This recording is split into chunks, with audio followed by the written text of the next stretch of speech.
So the main focus has been on ischemic heart disease, and we've defined it in our study by the manifestations of three diseases: angina pectoris, myocardial infarction, and sudden cardiac death.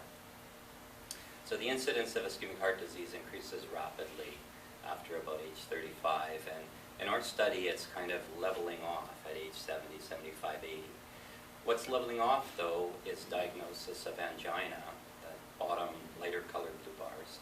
And what's increasing still, I think, are sudden cardiac deaths. So men who are dying with 24 hours of onset of their first cardiac symptoms.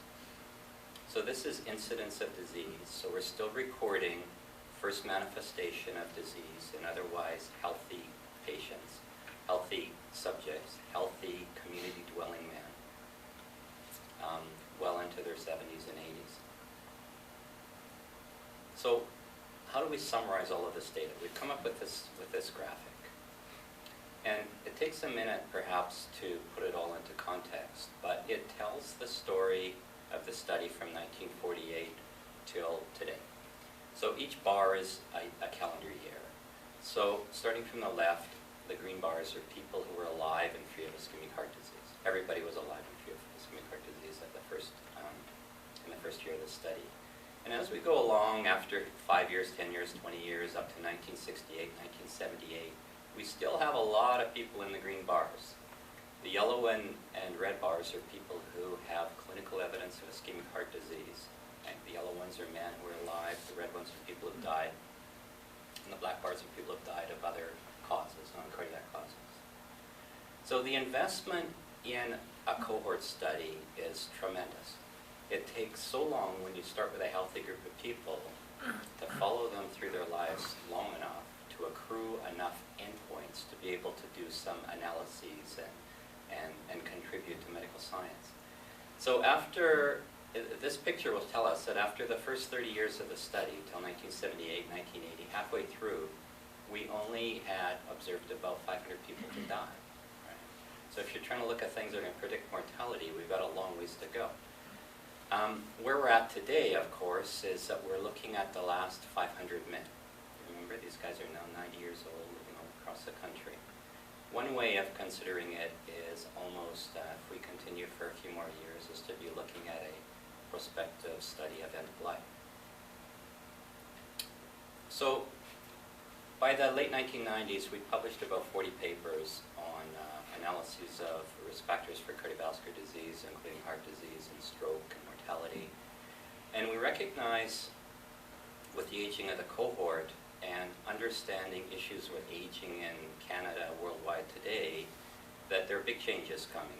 We've heard these in many presentations today, that there's 13% of the population over age 65 in Canada, and in 20 years from now it's going to be over a quarter. And so we don't want to stop studying issues related to chronic disease, but we wanted to expand what we were studying into aspects of quality of life and aging. And so what we did was some discussions with some very important people in our field, including Professor Betty Havens, whose honor this room is, and Professor Evelyn Shapiro. They taught me a lot about what successful aging is. And what I learned from them is we don't really know what it is. Whatever successful aging is a very good thing to have. It's way better to have it than not to have it. And one of the challenges in gerontological research is that clinicians tend to impose definitions of what this is. If you can get up and walk, if you're still alive, if you can do this, if you can do that, you're very successfully. And what we wanted to do was look at it more broadly and understand from the study members' perspective what they think successful aging is. And so we've asked them to contribute narratives. We said, what is successful aging? And that's what these questionnaires are all about. So 12 of them have now been sent out. We've got a longitudinal database with many repeat narratives of what these men are telling us is important in their lives. So these questionnaires go out every spring, and we've got other pieces that get added to them. So early on, we were interested in adding on some components about nutrition and some components about what exactly being old is and so on. So there's a wealth of data around now that are narratives on paper that have yet to have the full extent of examination. So some opportunities for qualitative researchers with our study.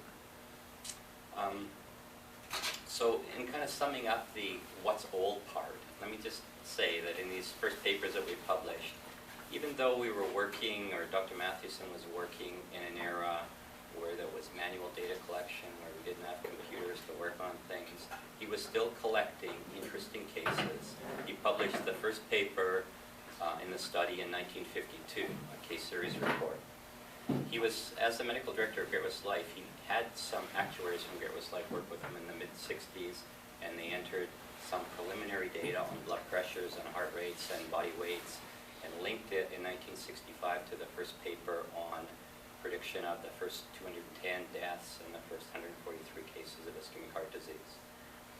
You know, through the late 70s and early 80s was a period of time when software like SAS became marketed, PCs became available, our first databases were put on mainframe computers out at the Fort Garry campus, on punch cards and tapes and so on, things that you might see in the archives today, if they still have them in the archives.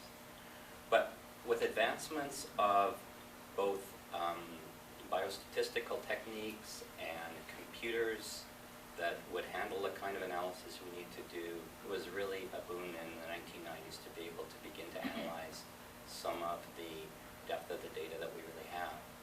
And so today we have about 50 papers published. One of them will be out next month in the Gerontologist. And that's the old part. So what's the new part?